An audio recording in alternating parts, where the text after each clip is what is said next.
जय Hind. Agusta S के इस यूट्यूब चैनल पे आप सभी लोगों का स्वागत है। जैसा कि अगस्ता एस के इस यूट्यूब चैनल के माध्यम से मैं आप लोगों के लिए 71 बीपीएससी के एग्जामिनेशन के पॉइंट ऑफ व्यू से एक जो सेशन मैं शुरू किया हूं वो है आपका क्विक रिवीजन। और ये क्विक रिवीजन का रिस्पांस आप लोगों के प्यार और स्नेह से बहुत ही अच्छा मिल रहा है। बहुत लोग इसके लेकर फीडबैक भी दे रहे हैं कि सर आपने इतने शॉर्ट में ही इतनी अच्छी तरह से टॉपिक बाई टॉपिक इसको कवर करवा दे रहे हैं। तो उम्मीद है कि इसी तरह से प्यार और स्नेह जो है आने वाले अन्य वीडियो में भी मिलता रहेगा आप लोगों के माध्यम से। लिंक में डिस्क्रिप्शन में जो है वो आपको प्रीवियस ईयर का कुछ क्लासेस जो क्विक रिवीजन की अभी तक हो चुकी है उसका लिंक भी शेयर कर दिया जाएगा आज के क्लास के पश्चात। और आज के क्लास में भी हम उसी प्रकार से क्विक रिवीजन में एक काफ़ी इंपॉर्टेंट टॉपिक जो आपके पीटी के पॉइंट ऑफ व्यू से काफ़ी इंपॉर्टेंट है उस पर हमें डिस्कस करना है। ये जो टॉपिक है ये केवल ना ही 71 बीपीएससी के लिए ही आपके लिए हेल्पफुल होगा बल्कि अन्य एग्जामिनेशन यूपीएससी स्टेट पीसीएस के एग्जामिनेशन के पॉइंट ऑफ व्यू से भी ये काफ़ी इंपॉर्टेंट सेगमेंट माना जाता है। सो सेशन को ज़्यादा लेट ना करते हुए आज की क्लास को हम यहाँ पर शुरू करने जा रहे हैं। जैसा कि आप देख सकते होंगे कि थंबनेल में आप लोग का लिखा हुआ है कि आज जो हम क्विक रिवीजन की क्लासेज जो यहाँ पर लेंगे वो है आपका ब्रिटिश कालीन भू राजस्व व्यवस्था। यानी ये ब्रिटिश कालीन भू राजस्व व्यवस्था में हमें किन किन सेगमेंटों पर डिस्कस करना है। सबसे पहले तो हमें वो समझना होगा कि ब्रिटिश काल की स्थापना के पश्चात यानी स्वतंत्रता तक 1947 तक यानी 1957 से लेकर 1947 तक यानी कि प्लासी युद्ध से लेकर 1947 तक ब्रिटिश काल में वो कौन कौन सी भू राजस्व व्यवस्था रहा है, वो भू राजस्व व्यवस्था भारत के किन किन क्षेत्रों पर लागू किया गया है। आज के इस क्विक रिवीजन की क्लास में हमें उन सारे चीजों पर डिस्कस करना है। अब एग्जामिनेशन के पॉइंट ऑफ व्यू से अगर हम बात करें तो यहाँ से क्वेश्चन किस प्रकार से उठ सकता है पहले उसे हम समझने का प्रयास करेंगे। सबसे पहले तो आपसे तो विभिन्न भू राजस्व व्यवस्था से ही क्वेश्चन पूछ लिया जाएगा कि निम्नलिखित में से इन क्षेत्रों में कौन सा भू राजस्व व्यवस्था लागू रहा है, या आपसे पूछा जा सकता है कि निम्नलिखित भू राजस्व व्यवस्था से किन अधिकारी या किस व्यक्ति का जुड़ाव रहा है, ये आपसे पूछा जा सकता है। ठीक है, तो इन सारे भू राजस्व व्यवस्था से संबंधित जो क्लास है उसे आज हम क्विक रिवीजन के माध्यम से हम इसको एंड करेंगे। ठीक है, तो सेशन को ज़्यादा लेट ना करते हुए एक एक करके पहले हम डिस्कस कराएंगे कि आप स्लाइड के माध्यम से देख रहे होंगे कि हमें सबसे पहले तो यही समझना होगा कि ब्रिटिश कालीन भू राजस्व नीति यानी कि जो हमने आपको बताया कि ये ब्रिटिश कालीन भू राजस्व नीति के संदर्भ में जो हमने बात किया कि 1757 के पश्चात ईस्ट इंडिया कंपनी एक व्यापारी कंपनी से एक राजनीतिक कंपनी बनती है। तो यहाँ से लेकर 1947 तक यानी कि 1947 तक अगर हम बात करें इस अवधि में भारत में कौन कौन से भू राजस्व व्यवस्था रहा है हम सबसे पहले तो उसी पर डिस्कस करेंगे। तो एक जो कहा जा सकता है एक ड्रॉ बनाकर जो है वो एक लेआउट बनाकर सबसे पहले तो हम यहीं पर आपको एक फ्लो चार्ट के माध्यम से पहले तो हम वो विभिन्न भू राजस्व व्यवस्था पर हम पहले चर्चा करेंगे कि ब्रिटिश काल में वो कौन कौन सी भू राजस्व व्यवस्था रहा। सबसे पहले तो ये समझिए कि भू राजस्व व्यवस्था का मतलब क्या हुआ कि भूमि से जो राजस्व का अर्जन किया जाता था यानी विभिन्न कर लगाकर यह भू राजस्व व्यवस्था का पार्ट रहा है। तो भारत में अगर देखें तो ब्रिटिश सत्ता की स्थापना से लेकर 1947 तक अलग अलग समय में अलग अलग रूप में भू राजस्व व्यवस्था का संचालन किया जाता था। जैसे 1765 से लेकर 1772 तक इस अवधि में जो भू राजस्व व्यवस्था का जो संचालन किया गया वो इस शासन के अंतर्गत द्वैध शासन यानी 1765 में जो इलाहाबाद की संधि हुई उस इलाहाबाद की संधि के पश्चात कंपनी को बिहार बंगाल उड़ीसा का जो दीवानी अधिकार और इस क्षेत्र के निजामती अधिकार बंगाल के नवाब के अधीन रहा, यही व्यवस्था द्वैध शासन व्यवस्था कहलाई। तो इस द्वैध शासन व्यवस्था के तहत कंपनी को दीवानी अधिकार मिला। तो ये दीवानी अधिकार के अंतर्गत ही राजस्व संग्रहण करने का अधिकार भी कंपनी को मिला। तो इस फेज में कंपनी ने किस प्रकार से राजस्व संग्रहण किया हम इस पे पहले डिस्कस करेंगे। फिर उसके पश्चात 1700 ठीक है, अगर उसके पश्चात अगर देखें तो 1772 से लेकर 1777 तक अगर मुख्य रूप से देखें, अगर कुल मिलाकर देखें तो 1777 नहीं, इसको हम एक मोटे पैमाने पे ही कालखंड ले लेते हैं 1790 तक, ठीक है। तो 1790 तक अगर देखें तो भूराजस्व व्यवस्था का एक और रूप था, वो था इजारदारी व्यवस्था। अभी हम सिर्फ टर्म का इस्तेमाल कर रहे हैं कि ये सभी जो है वो भूराजस्व व्यवस्था से जुड़ा हुआ टर्म है, जो 1772 से 1790 तक इजारदारी व्यवस्था के अंतर्गत भूराजस्व का संग्रहण किया जा रहा था। वही 1790 से 1793 तक 1793 तक जिस व्यवस्था के तहत भूराजस्व का संग्रहण किया गया वो व्यवस्था कहलाया जमींदारी व्यवस्था, ठीक है ना। और ये जमींदारी व्यवस्था ही 1793 में अस्थाई बंदोबस्त में तब्दील हो जाता है। जब टॉपिक पे आएंगे तो ये बताएंगे कि जमींदारी व्यवस्था और अस्थाई बंदोबस्त में बेसिक डिफरेंस क्या है, वो भी हम यहाँ पर लेके चलेंगे। फिलहाल समझिए कि अस्थाई बंदोबस्त की शुरुआत जो है वो अस्थाई बंदोबस्त की शुरुआत जो है वो 1793 में स्थापित हुआ, और 1793 से लेकर जब तक ब्रिटिश सत्ता भारत में स्थापित रहा तब तक भारत में यही अस्थाई बंदोबस्त या इजारदारी बंदोबस्त या जमींदारी व्यवस्था हम इसको कह सकते हैं। तो ये एक प्रकार के भूराजस्व व्यवस्था था।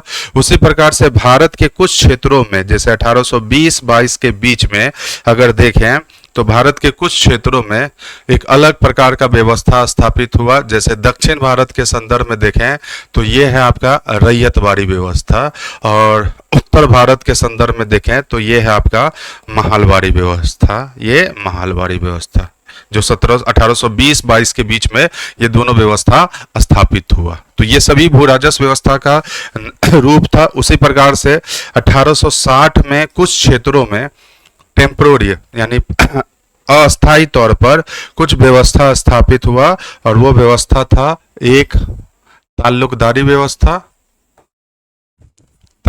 व्यवस्था और एक जो था वो था आपका मालगुजारी व्यवस्था, ठीक है। तो ये कुल मिलाकर ये इतना व्यवस्था ब्रिटिश काल में भूराजस्व व्यवस्था का ये टोटल पार्ट था। ये आप फिगर के माध्यम से, ये जो फिगर है या ये जो फ्लो चार्ट है, इस फ्लो चार्ट के माध्यम से आप इसको क्विक रिवीजन कर सकते हैं कि ये इतने प्रकार की भूराजस्व व्यवस्था रहा है। इस भूराजस्व व्यवस्था को इस क्विक रिवीजन के माध्यम से इसी स्लाइड में हम इस पे कुछ चीज भी चर्चा कर देते हैं कि कुल मिलाकर अगर ये व्यवस्था अगर देखें, ये येलो वाला अगर देख रहे हैं, ये द्वैध शासन से लेकर अस्थाई बंदोबस्त, तो ये व्यवस्था खास तौर पर किसी पार्टिकुलरली क्षेत्र पे लागू था, और वो था बिहार, बंगाल, उड़ीसा। खास तौर पर कुछ प्रभाव जो है वो दक्षिण में कर्नाटक में भी देखा, पूर्वी यूपी में भी देखा गया, लेकिन खास तौर पर ये येलो वाला जो लाइन है ये इस व्यवस्था में। तो इस फिगर के माध्यम से आप इस पे भी आप इसको ध्यान में रख सकते हैं कि ये जितने भी व्यवस्था है ये बिहार, बंगाल, उड़ीसा के क्षेत्र पे लागू किया गया था। खास तौर पर थोड़ा बहुत जो है वो पूर्वी यूपी में भी देखा गया और कुछ उत्तरी कर्नाटक क्षेत्र में भी देखा गया। वही ये रैयतवाड़ी व्यवस्था का अगर हम संबंध देखें तो ये दक्षिण भारत में मद्रास, बंबई और पूर्वी बंगाल के क्षेत्र में यह व्यवस्था लागू किया गया था। इस फिगर के माध्यम से आप इसको भी देख सकते हैं। और महलवाड़ी व्यवस्था के अंतर्गत में अगर हम बात करें तो महलवाड़ी व्यवस्था का संबंध जो है वो है आपका उत्तर पश्चिम प्रांत, पंजाब मध्य प्रांत जैसे क्षेत्र में, ठीक है। तो ये मुख्य रूप से यह व्यवस्था लागू किया गया था। और ये बाद में अगर देखें तो ये ताल्लुकदारी व्यवस्था कुछ क्षेत्र के लिए लागू हुआ था 1860 में, वो है अवध में, और ये मालगुजारी व्यवस्था वो अगर देखें तो ये मध्य प्रांत में, ठीक है। तो इस फिगर के माध्यम से आप इसे क्षेत्र वाइज भी आप इसको समझ सकते हैं कि ये है। तो ये आपका क्विक रिवीजन की क्लास में एक फ्लो चार्ट के माध्यम से हमने इसको डिस्कस कराने का प्रयास किया है। अब हम इसमें एक एक सेगमेंट पर हम आते हैं कि इन सारे भूराजस्व व्यवस्था का रूप क्या क्या रहा है, जिसमें अगर हम देखें तो सबसे पहला जो रूप निकल कर आता है वो है आपका जमींदारी व्यवस्था। तो जैसा कि अभी हमने आपको बताया कि जमींदारी व्यवस्था बेसिकली क्या है कि ये एक तरह से परिष्कृत रूप है, यानी इस व्यवस्था का ही परिष्कृत रूप ये निकला, इस व्यवस्था का ही परिष्कृत रूप ये निकला, और इस व्यवस्था का ही ये परिष्कृत रूप निकला। तो सबसे पहले तो हम ये सारी व्यवस्था के बारे में जानेंगे थोड़ा बहुत कि ये व्यवस्था किस किस प्रकार से रहा है और क्या क्या इसका फीचर रहा है, किस प्रकार से ये लागू हो रहा था। पहले तो हम उस पर आते हैं डिस्कस करने के लिए, ठीक है। तो इसे भी एक फ्लो चार्ट के माध्यम से हम समझाने का प्रयास करेंगे। तो वो समझिएगा इस प्रकार से, जैसे 1765 में हमने आपको बताया कि ट्रीटी ऑफ इलाहाबाद, ठीक है। 1765 में इलाहाबाद की संधि के तहत कंपनी को क्या हुआ, ये 3 क्षेत्र का दीवानी अधिकार मिला। मैं यहाँ शॉर्ट में लिख रहा हूं, बिहार, बंगाल और उड़ीसा। तो 1765 से लेकर 1772 तक, जो हमने नेक्स्ट फ्लो चार्ट में बताया था कि प्रीवियस वाले फ्लो चार्ट में, ये द्वैध शासन व्यवस्था था। इस व्यवस्था के अंतर्गत कंपनी को इन तीनों क्षेत्रों में भू राजस्व अधिग्रहण संग्रहण करने का अधिकार मिला, और इस संग्रहण करने के लिए कंपनी ने इन तीनों क्षेत्रों में अपना अपना एक एक रिप्रेजेंटेटर को नियुक्त किया, जिसका कार्य था इन तीनों क्षेत्रों से भू राजस्व का संग्रहण करना। ऐसे रिप्रेजेंटेटर ही कहलाते थे नायब दीवान, कहीं कहीं किताब में इसको उप दीवान भी कहा जाता है। तो इस प्रकार से कंपनी का एक एक रिप्रेजेंटेटर तीनों क्षेत्र में रहा, जो नायब दीवान या उप दीवान कहलाता था, जिसका काम था इन तीनों क्षेत्रों से राजस्व का संग्रहण करना। और नायब दीवान भी अपने अधीन जो है वो एक प्रतिनिधि को रखते थे, जो कर संग्रहण कर कर कंपनी को देता है। ये सभी टर्म जो है वो इस्तेमाल में आपको ध्यान में रखना होगा कि ये चीज में, ऐसे में अगर देखें तो नायब दीवान के अधीन जो है वो मुख्य रूप से देखें तो एक एक अधिकारी होता था, वो था आमिल। ये और आमिल जो है ये कर संग्रहण कर और नायब दीवान को देता था। तो ये सारे पॉइंट को आपको ध्यान में रखना है कि इन तीनों क्षेत्रों में आमिल कर संग्रहण कर वो किसको देता था, नायब दीवान को देता था। ठीक है ना। तो ये सभी पॉइंटों को आपको ध्यान में रखना होगा। ये अब इसमें अगर बात करें तो बिहार का नायब दीवान कौन था, तो राजा सिताब राय। ये फैक्ट आपको ध्यान में रखना है, ये राजा सिताब राय। बंगाल का नायब दीवान कौन था, रज्जाक खान। रज्जाक खान जो उप नाजिम भी था बंगाल का। और उड़ीसा का नायब दीवान जो था वो था राय दुर्लभ राय। ये पॉइंट को आपको ध्यान में रखना होगा, ये सारे पॉइंटों को। तो इस प्रकार से ये सभी फैक्ट जो है वो आपके एग्जामिनेशन के लिए इंपॉर्टेंट है। ये सभी फैक्ट जो है वो बेसिकली ये कौन था, नायब दीवान के पद पर नियुक्त रहने वाले। ठीक है ना। तो इस प्रकार से ये व्यवस्था चला। इस व्यवस्था में एक और रूप था, ये नायब दीवान जो है वो बाद में जो है इस सभी क्षेत्रों का एक लैंड रिकॉर्ड कीपर, यानी बिहार, बंगाल, उड़ीसा के एक प्रमुख लैंड रिकॉर्ड कीपर के रूप में एक नया पद बनाया गया, और इस पद को कहा गया राय रयान। तो ये पॉइंट को भी ध्यान में रखिएगा कि राय रयान जो है वो एक पद था, और ये तीनों क्षेत्र का भू राजस्व संग्रहण कर या भू राजस्व का दस्तावेज रखने वाला अधिकारी था। यानी कि बिहार, बंगाल, उड़ीसा का भूमि दस्तावेज अधिकारी अगर कोई सबसे बड़ा पद होता था तो वो है राय रयान। तो ये आपको ध्यान में रखना होगा कि डुअल गवर्नमेंट सिस्टम के तहत भूमि दस्तावेज अधिकारी अगर कोई था तो वो था राय रयान। डुअल गवर्नमेंट सिस्टम के तहत कर संग्रहण करने का निचले स्तर का जो दायित्व था वो था आमिल का, और उसके बाद जो दायित्व उभर कर आया वो है नायब दीवान। और नायब दीवान सभी लोग कर वसूल कर कर ये ट्रेजरी में जमा करते थे, जो उस समय ट्रेजरी जो था वो मुर्शिदाबाद रहा।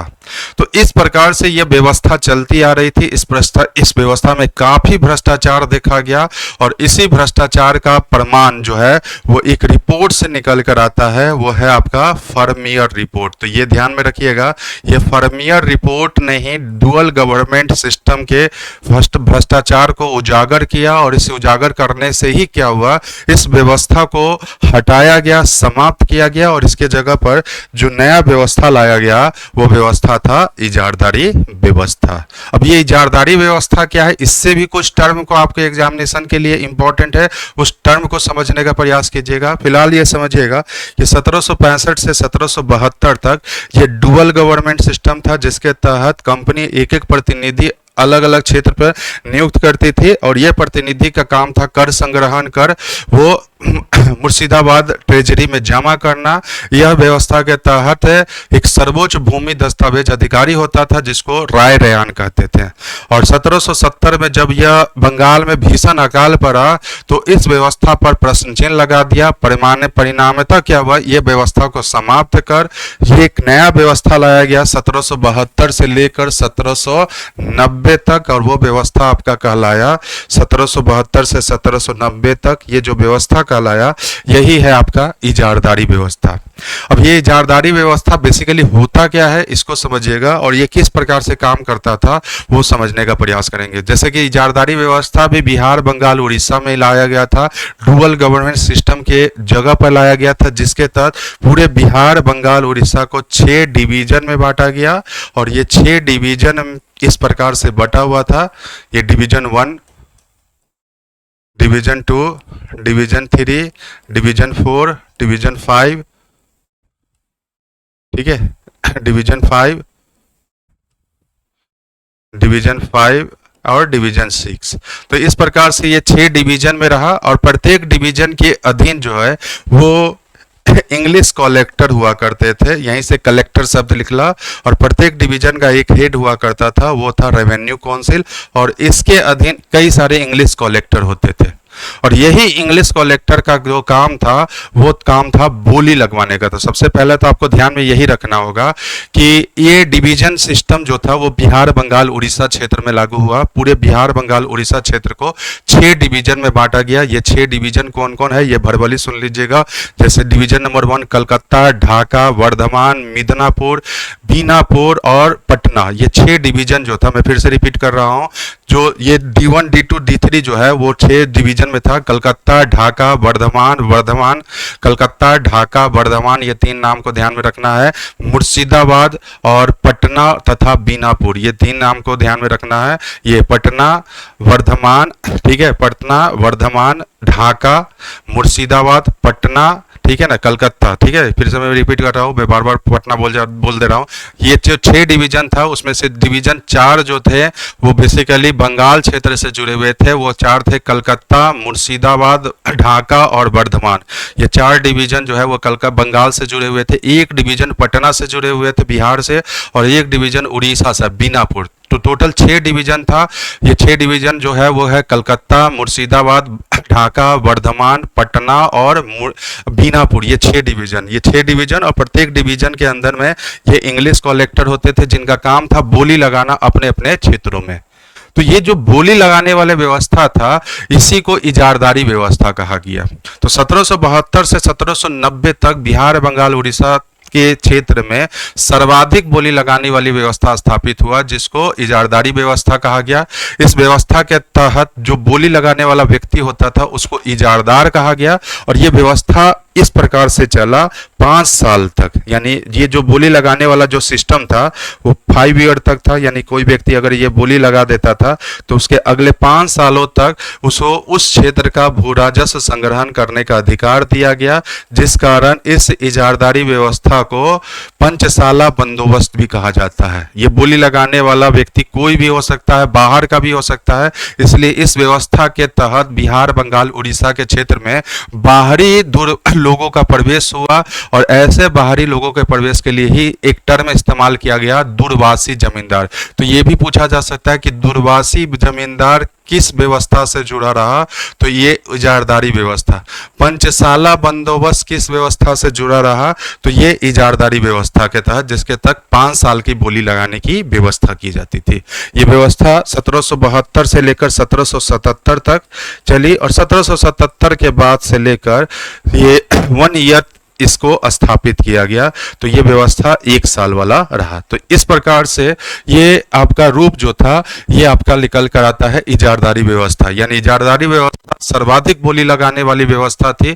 इस व्यवस्था को 2 भागों में बांटा गया। एक 5 साल तक बोली लगाने वाली व्यवस्था, मतलब किसी व्यक्ति को अगर यह अधिकार मिला तो अगले 5 सालों तक उस क्षेत्र में कर संग्रहण कर सकता था। ऐसे व्यवस्था को ही पंचसाला बंदोबस्त कहा गया। और ये व्यवस्था के तहत बोली लगाने वाला व्यक्ति कोई भी हो सकता है। उसके तहत इस क्षेत्र में क्या हुआ कि बाहरी लोगों का प्रवेश हुआ। ऐसे लोगों को ही दूरवासी जमींदार कहा जाता है। ये व्यवस्था 1772 से लेकर 1777 तक चला और 1777 के बाद इसको 1 ईयर कर दिया गया, यानी अब प्रत्येक साल बोली लगाया जाएगा। और ये लगाने के लिए इसके एक पीछे रीजन भी था कि 1777 में एक आयोग का गठन किया गया था, अमीनी आयोग, जिसने भूमि का 1776 में, ये भी पॉइंट को आपको ध्यान में रखना होगा कि भूमि का पहला मूल्य निर्धारित करने वाला आयोग कौन सा था, तो ये था अमीनी आयोग जो 1776 में गठित हुआ था। और इसी के सिफारिश पर यह व्यवस्था 5 ईयर को किसमें कन्वर्ट कर दिया गया, ये 1 ईयर में कर दिया गया। अब इसी 1 ईयर व्यवस्था को 1790 में एक नवीन व्यवस्था के रूप दिया गया और वही आपका व्यवस्था था जमींदारी व्यवस्था। तो ये जो व्यवस्था आया, ये व्यवस्था आपका मुख्य रूप से अगर देखें तो ये व्यवस्था स्थापित होता है जमींदारी व्यवस्था। तो ये जमींदारी व्यवस्था किस क्षेत्र में लागू हुआ था, तो ये आपको बिहार, बंगाल, उड़ीसा क्षेत्र में लागू हुआ था और ये 1790 में लागू हुआ था। इससे पहले बिहार, बंगाल, उड़ीसा के क्षेत्र में ये इजारदारी व्यवस्था लागू था, जो नेक्स्ट स्लाइड में, अभी पीछे के स्लाइड में हमने डिस्कस करवाया था। और ये इजारदारी व्यवस्था 1777 से 1790 तक ये 1 ईयर में चला, 1 वर्षीय चला। और यही 1 वर्षीय व्यवस्था 1790 में किस में कन्वर्ट हो जाता है, 10 वर्षीय व्यवस्था। अब यही 10 वर्षीय व्यवस्था कहलाता है जमींदारी व्यवस्था। अब जमींदारी व्यवस्था से संबंधित कुछ व्यक्ति और कुछ चीजों को जानने की जरूरत है। जैसे जमींदारी व्यवस्था किसके समय में लाया गया, तो ये व्यवस्था कॉर्नवालिस के समय लाया गया। जमींदारी व्यवस्था से जुड़े हुए व्यक्ति कौन कौन रहे हैं, तो ये अगर देखें तो जेम्स ग्रांट और जॉन सॉर, ये सभी पॉइंटों को ध्यान में रखना होगा कि कॉर्नवालिस के समय में 1790 में जमींदारी व्यवस्था लाया गया और यही जमींदारी व्यवस्था मार्च 1793 में अस्थाई बंदोबस्त में तब्दील हो जाता है, जो हम आगे अभी डिस्कस कराएंगे। और ये व्यवस्था से जुड़े हुए जो अधिकारी थे वो थे जेम्स ग्रांट और जॉन सॉर, इस व्यवस्था से जुड़े हुए अधिकारी जो थे। अब जेम्स ग्रांट और जॉन सॉर के बीच में ये एक डिबेट शुरू हुआ, एक बहस शुरू हुआ भूमि को लेकर। और इसी बहस के तहत ये एक जो रूप निकल कर आया वो था जमींदारी व्यवस्था। जैसे ये बहस उभर कर आया था स्वामित्व को लेकर।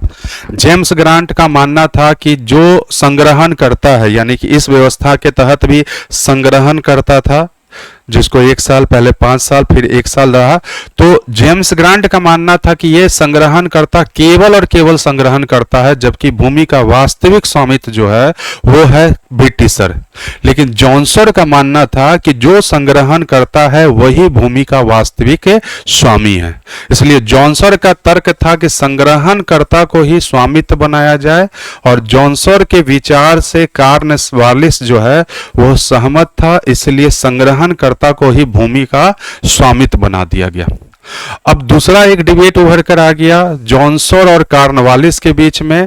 वो था, जॉन सॉर का तर्क था कि संग्रहणकर्ता केवल 10 सालों के लिए होना चाहिए, 10 साल के बाद जो है वो संग्रहणकर्ता जो है उसको तब्दील कर देना चाहिए, दूसरा संग्रहणकर्ता को लाना चाहिए। लेकिन कॉर्नवालिस का मानना था कि ये संग्रहणकर्ता जो है वो परमानेंट होना चाहिए। ठीक है, तो ये एक मतभेद निकल कर आ रहा था। लेकिन शुरुआत में इस व्यवस्था को 10 वर्षीय, यानी कि जॉन सॉर का जो तर्क था उसी तर्क को एक्सेप्ट किया गया और यही 10 वर्षीय व्यवस्था को ही कहा गया जमींदारी व्यवस्था। सो जमींदारी व्यवस्था और अस्थाई बंदोबस्त में कोई अंतर नहीं है, दोनों एक है। बस जमींदारी व्यवस्था प्रारंभ में 10 वर्षीय के लिए लागू किया गया था और जब जॉन सॉर यहां से चला जाता है तो मार्च 1793 में यही 10 वर्षीय व्यवस्था को कॉर्नवालिस ने किस में तब्दील कर दिया। ठीक है, ये 10 वर्षीय व्यवस्था जो स्थापित हुआ, इसी 10 वर्षीय व्यवस्था को कॉर्नवालिस ने किस में तब्दील किया, अस्थाई तौर पर। तो यही व्यवस्था निकल कर आता है अस्थाई बंदोबस्त। ठीक है ना, जो ये 1793 में लागू किया गया था। इसी अस्थाई बंदोबस्त को ही कहा जाता है इस्तमरारी बंदोबस्त। तो ये भी पॉइंट ध्यान में रखिएगा कि इससे रिलेटेड टर्म जो है वो है इस्तमरारी बंदोबस्त भी आता है। ये व्यवस्था जो है वो बिहार, बंगाल, उड़ीसा, उत्तरी कर्नाटक, पूर्वी यूपी के क्षेत्र में लागू किया गया और ये कुल भूमि का यानी कुल ब्रिटिश भूमि का 19% क्षेत्र था। अब ये सारे चीजों को हम अभी जो आपको बताए हैं ये सभी चीजों को एक साइड हम यहाँ पर इसको नोट डाउन करा देते हैं। ये स्लाइड को आप लोगों को हमेशा ध्यान में रखना होगा। ये जो हमने स्लाइड बताया था ये स्लाइड को बार बार रिवीजन कीजिएगा ये स्लाइड के माध्यम से, ठीक है।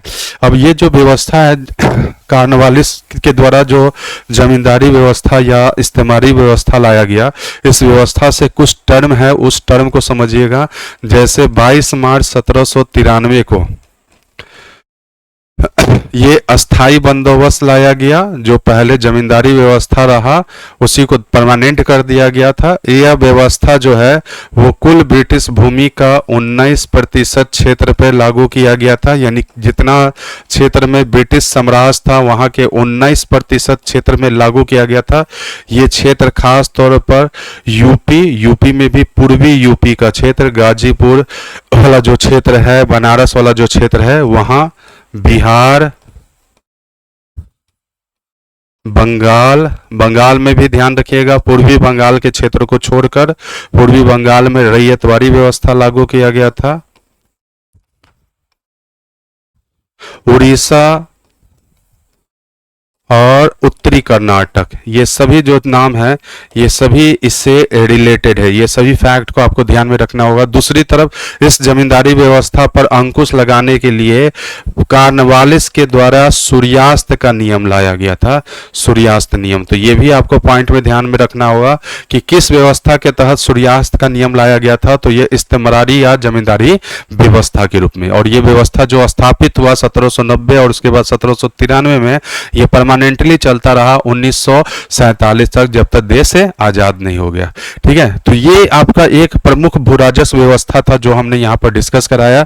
उसी प्रकार से भू राजस्व व्यवस्था का एक और रूप आप देख सकते हैं दक्षिण भारत में, और वो दक्षिण भारत में है रैयतवाड़ी व्यवस्था, और उत्तर पश्चिम भारत में जो था वो था आपका महलवाड़ी व्यवस्था के रूप में। ठीक है, तो ये सारी व्यवस्था को एक एक करके यहाँ पर डिस्कस करेंगे कि ये व्यवस्था है क्या, किस प्रकार से ये व्यवस्था लागू किया गया था, ये सभी चीजों पर। जैसे रैयतवाड़ी व्यवस्था अगर देखें तो इसमें दो तीन चीजों को ध्यान में रखिएगा। ये रैयतवाड़ी जो है, उस रैयतवाड़ी व्यवस्था के तहत भूमि का स्वामित्व जो है वो किसको बनाया गया था, किसानों को। जैसे जमींदारों को भूमि का स्वामित्व बनाया गया, तो यहाँ पर किसानों को भूमि का स्वामित्व बनाया गया था। ये व्यवस्था जो है वो भारत के यानी ब्रिटिश साम्राज्य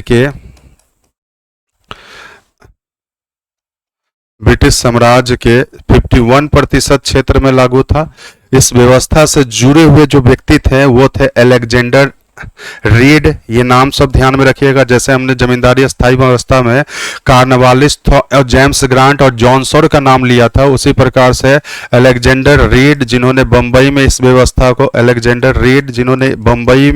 इस व्यवस्था को लागू किया, थॉमस मुनरो जिन्होंने मद्रास क्षेत्र में इस व्यवस्था को लागू किया गया। तो ये ध्यान में रखिएगा, अलेक्जेंडर रीड, एलिफिस्टन के द्वारा बंबई क्षेत्र में लागू किया गया था। ये ध्यान में रखिएगा, एलिफिस्टन के द्वारा बंबई क्षेत्र में इसको लागू किया गया था, ये ध्यान में रखिएगा।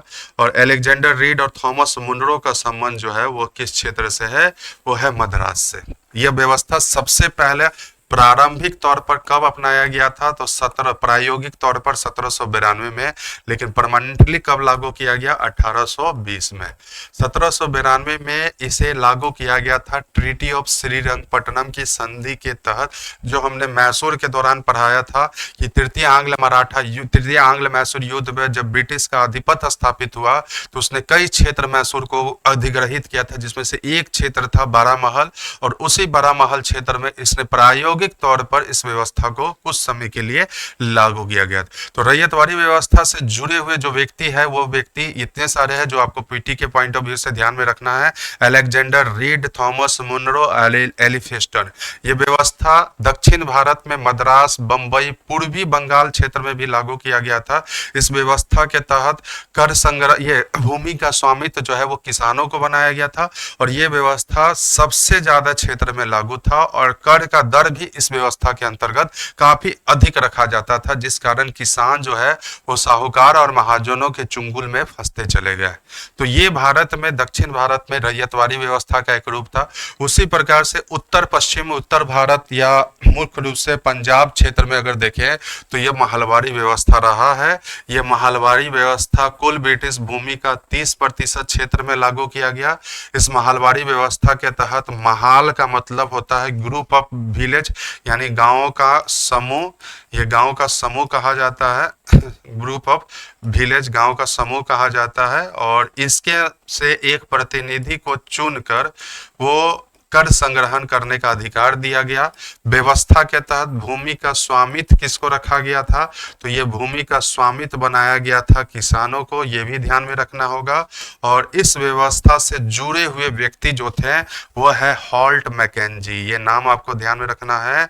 जैसे थॉमस मुनरो और इन लोगों का जो जुड़ाव रहा है वो रैयतवाड़ी व्यवस्था से रहा है, उसी प्रकार से हॉल्ट मैकेंजी का जुड़ाव जो है वो महलवाड़ी व्यवस्था से रहा। और इस व्यवस्था को कड़ाई से कुछ लागू किया गया था कुछ क्षेत्र में मार्टिन बड के द्वारा, और वो क्षेत्र था उत्तर पश्चिम यानी आगरा और अवध वाले क्षेत्र में, मध्य प्रांत के क्षेत्र में, जिस कारण इस व्यवस्था को एक और नाम दिया गया, वो है आपका मार्टिन बड फार्मूला के रूप में।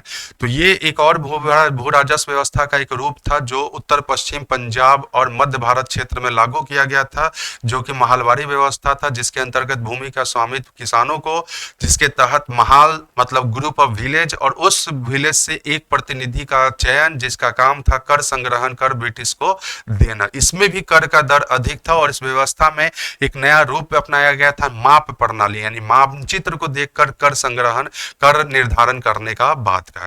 तो ये भारत के यह कुछ क्षेत्रों में यह व्यवस्था लागू किया गया। 1857 की क्रांति के पश्चात जब कंपनी रूल की समाप्ति होती है और क्राउन रूल की शुरुआत होती है, तो जिन जिन क्षेत्रों में कृषक असंतुष्टि ज्यादा था उसे कम करने का प्रयास किया गया। और ऐसे कृषक असंतुष्टि का एक उदाहरण हमें मिला था अवध के क्षेत्र में। इसलिए 1860 में अवध के क्षेत्र में ताल्लुकदारी व्यवस्था लाया गया। ये पहले से ही अवध के क्षेत्र में चला आ रहा था, लेकिन महलवाड़ी व्यवस्था के कारण इसको समाप्त किया गया, जिस कारण पुनः ताल्लुकदारी व्यवस्था को स्थापित किया गया अवध के क्षेत्र में, जिसमें ताल्लुकदार भी कर संग्रहणकर्ता के रूप में रहे। उसी प्रकार से मालगुजारी व्यवस्था भी एक पुरातन व्यवस्था थी और इसे भी समाप्त कर दिया गया था महलवाड़ी व्यवस्था के कारण, जो मध्य भारत में लागू था, मध्य प्रांत में लागू था। और 1857 के बाद यहाँ के किसानों की असंतुष्टि को कम करने के लिए पुनः मालगुजारी व्यवस्था स्थापित किया गया, जिसमें मालगुजार भी कर संग्रहणकर्ता के रूप में अपनी भूमिका निभाया है। तो ये 30 से 40 मिनट की क्लास के माध्यम से हमने आपको पूरा ब्रिटिश कालीन भू राजस्व व्यवस्था पर हमने डिस्कस करवा दिया है। उम्मीद है कि इससे रिलेटेड, इस क्विक रिवीजन से रिलेटेड भू राजस्व व्यवस्था से जो भी क्वेश्चन अगर आते हैं तो कहीं से भी छूटने की संभावना नहीं है। तो उम्मीद करते हैं कि आज की क्लास आपको अच्छा लगा होगा तो इसे कमेंट शेयर जरूर कीजिएगा। आज का सेशन हम यहीं पर इसको एंड करते हैं। कल नेक्स्ट वीडियो में कल अलग से एक नया टॉपिक लेकर आएंगे। ओके, थैंक यू एंड जय हिंद।